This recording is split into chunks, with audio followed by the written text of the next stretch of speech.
Olá pessoal, aqui é o professor Frank, seu professor de História.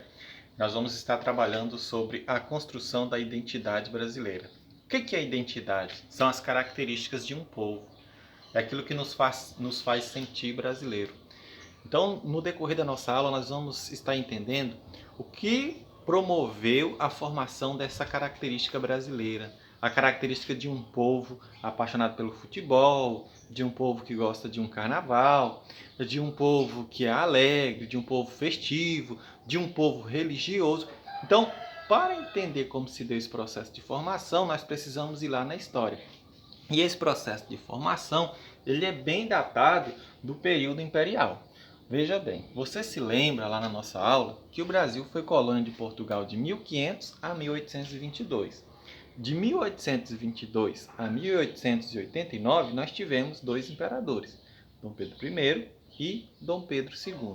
Então nós vamos reforçar esse período de 1822 a 1889, né, o período imperial, que teve grande contribuição na construção dessa identidade brasileira, né?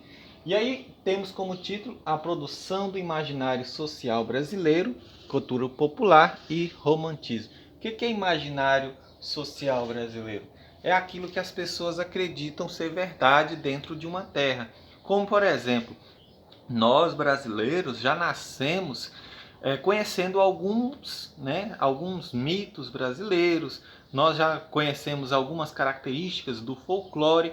Então tudo isso foi construído ao longo do processo histórico. Como por exemplo, lá nas séries iniciais você já ouve falar do Saci Pererê, você já ouve falar de algumas características do nosso folclore ou da nossa própria religiosidade que foram construídas ao longo desse período histórico. Então esse imaginário social brasileiro, né, ele foi construído a partir da cultura popular do povo, aquilo que é popular, que está presente dentro das características religiosas e culturais do povo, e também as características literárias tiveram um importante processo nessa construção do imaginário social. Professor, volta e fala para mim o que é esse imaginário social.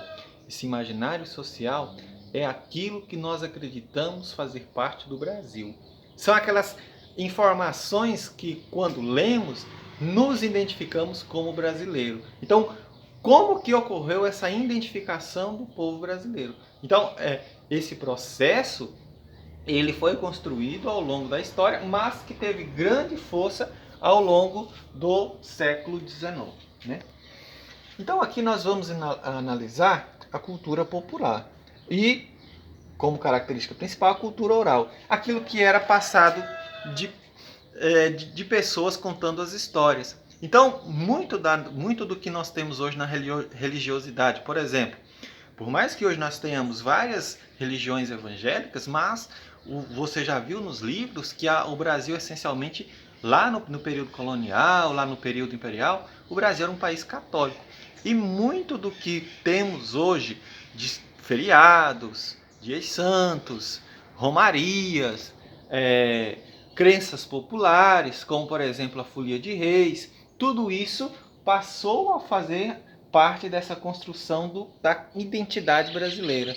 E essa cultura oral que ia sendo passada de pai para filho, como por exemplo a romaria, a folia, as festas religiosas e até mesmo o folclore, as festividades, tudo isso era passado de forma oral, sem livros, era passado ali naqueles momentos festivos e aquilo lá ia passando de geração a geração. Nós também temos que analisar as iniciativas que foram oficiais. Então, o imperador Dom Pedro I, ele praticamente construiu a história do período imperial. De que forma? Com a instituição do Instituto Histórico e Geográfico Brasileiro. O objetivo principal desse Instituto Geográfico e Histórico Brasileiro era construir a história brasileira. De que forma? Onde eu vou valorizar os bandeirantes, eu vou valorizar as elites que fizeram parte. Você pode imaginar que todas as vezes que você fala império, logo te soa na cabeça a independência ou morte de Dom Pedro I, você vem, associa a figura de Dom Pedro II. Então o Império ele é supervalorizado, a figura de Dom Pedro I e Dom Pedro II. É como que se em mais de 50 anos só existiram duas pessoas de grande importância dentro da história. Você observa nessa construção desse imaginário social a supervalorização dessas figuras e a marginalização, por exemplo, do negro. Você não ouve falar, por exemplo, da cultura popular negra. Você não ouve falar, por exemplo, de como os escravos sofriam. Você não ouve falar, por exemplo, nos livros de história, pouco se fala de como era a vivência dos povos negros, das suas culturas, das culturas que foram marginalizadas. Então tudo isso foi apagado dentro da história e é claro que isso só não entrou dentro dessas escritas que eram iniciativas oficiais do governo, né? Outra iniciativa oficial foi a construção de escolas primárias, como é o caso, por exemplo, em 1832, do Colégio Federal Pedro II, no Rio de Janeiro.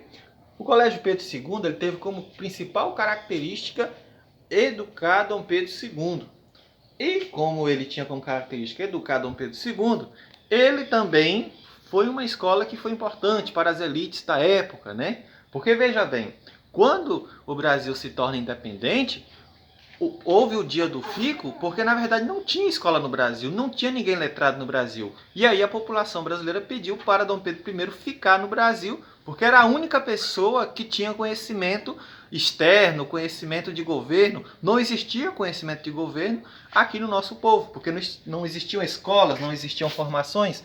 E aí, em 1832, Dom Pedro I cria o Colégio Federal Dom Pedro II, que tinha como principal objetivo ensinar geografia, ensinar matemática, as matérias para Dom Pedro II. Nós temos também, para finalizar, a formação da cultura literária, com base no romantismo. Então, nessa construção social da identidade brasileira, o estilo literário também teve grande importância. Como, por exemplo, romantismo não é porque o pessoal era apaixonado, mas é porque, na verdade, não se apresentava os problemas sociais do Brasil, não se apresentava o massacre aos indígenas, as condições sociais com que viviam os negros. O que se apresentava nos livros literários, né, era a figura da Índia Iracema, de José de Alencar, a Índia que se apaixonava por um homem branco de origem europeia. Então, na verdade, o que se representava enquanto Brasil era mais um Brasil apaixonado, um Brasil de valorização às características naturais, né? Tem um poema muito famoso que todos já ouviram falar, fala: minha terra tem palmeiras onde canto e sabiá, as aves que aqui gorjeiam não gorjeiam como lá. Então o Brasil é um país diferente, que as aves que aqui gorjeiam não gorjeiam como lá na Europa, não canta como lá na Europa, que aqui é um Brasil de belezas naturais.